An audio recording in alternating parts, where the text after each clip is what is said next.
Hello people, this is Mark from Courage Change Works. Hope you're well. Guys, in this video I'm going to talk to you about 8 scientific facts about the effect that forgiveness has on your body.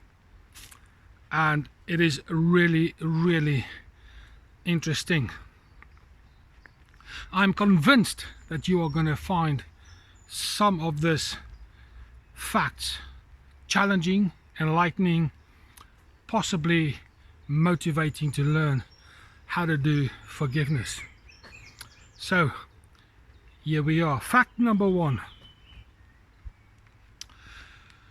When you choose not to forgive, when you choose to hold that grudge, when you choose to remain that angry person by holding on to the issue, it actually causes your whole entire body to go into a stressful mode. So not only is it your emotions that go into this mad panic stress kind of condition, it's not just your heart.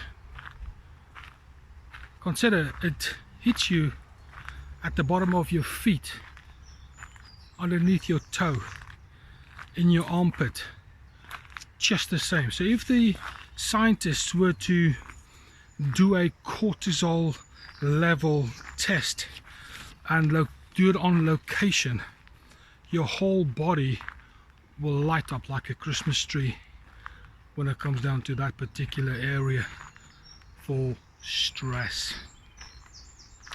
There you go. If you are constantly stressed, interesting, isn't it? Leads us to number 2. Too much stress is not good for you. Trust me, it can lead to a nervous breakdown. Man, I was on the verge of that. Not nice, not fun at all. My hat off for those who have experienced it. Man, you're tough. But it affects our tickers, it affects our hearts. See, the heart pumps constantly, rhythmically, faithfully. And when you give this organ too much to do because of your unforgiveness, it has to work quite a bit harder. Unnecessarily, of course, because forgiveness is a choice. So effectively, you're doing yourself and your heart a lot of damage. Pack it in. Worth yourself higher. Worth your heart higher. It's the only one that you've got. Love it. Children are prone to forgive a lot easier than adults do. My guess is because they haven't got that much life experience to hold against the next person. So for them, forgiveness is a lot easier. I suppose that's why the good book says we need to become childlike. The good book giving some good information. Maybe there's some secrets that needs to be learned from there. Okay. When we forgive,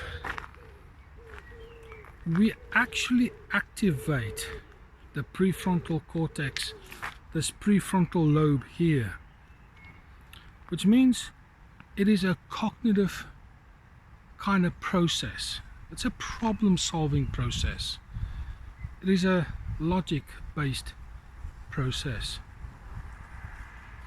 It overrides the amygdala, which deals with the fight, flight, freeze and the other F, as you've heard in another video, it overrides that. Reason for that is you don't act impulsively. The likelihood of you not being guilty or remorseful as a result of that choice is eliminated because of the choice that you make to forgive. Interesting, isn't it? Now we understand a little bit more why when we make decisions and we act impulsively on the basis of our anger, how it leads to remorse and guilt, all things bad, negative, destructive. You get the message?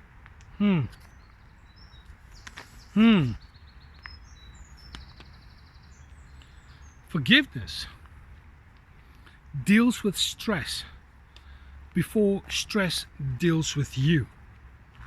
As I've said before, having stress deal with you is a bad thing. The little bit that we need to get us motivated and pay our bills, you know, those kind of things, get up in the morning, that is constructive stress. We need that, otherwise we will just become fat, lazy slobs. We don't want that. We want that little bit of stress that gets us moving, puts us in action. But when that's not dealt with time and time again, it ends up being destructive, and it has nasty side effects. By choosing to forgive at the beginning of this process, when it comes down to interpersonal relationships or intrapersonal relationships, it deals with all that cortisol, all that stress, and it gets rid of it all. So you do yourself a favor, you are saving your body and your emotional state by choosing to forgive. I wish I knew that 20 odd years ago. Why are extroverts better forgivers? They just are. I suppose because they're outspoken, they want to be heard, they want to be seen.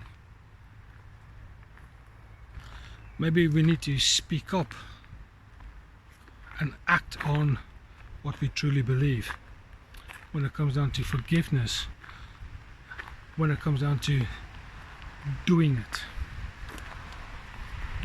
Maybe there's a principle that we need to learn from the extroverts. Not this, I'm going to bottle things up because I can't deal with things. We need to mature and get a lesson learned as far as that is concerned.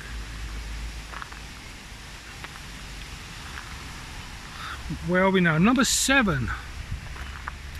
When you forgive, you feel light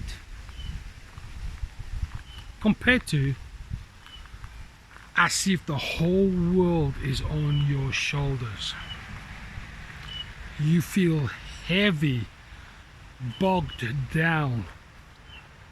You feel lethargic, sluggish. Could this be a side effect of the emotional state running through a very difficult terrain? Yeah, I guess so. Cortisol, stress, guilt. Let's get rid of them.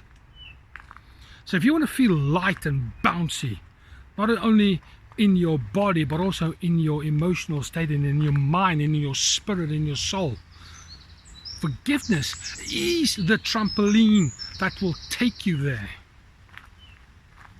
Learn to forgive and put a bounce back in your step. You will feel awesome as a result. Finally, people who forgive tend to be problem solvers. Reason being is they probably worked out that things aren't right in the relationship with themselves or with others. So what they're doing is they're trying to correct the books. Okay? So if you want to become a proper problem solver, start by forgiving. For not only yourself, but others too. And experience the power that you have within your grasp. That's it. 8 little scientifically proven facts how forgiveness affects your body, or how unforgiveness affects your body. Take it either way. Forgiveness is the key. Okay guys, that's it for now. If you like this video, share, subscribe, hit the bell, comment, you know. And for now, this is Mark from Curtis Works, and I'll speak to you soon.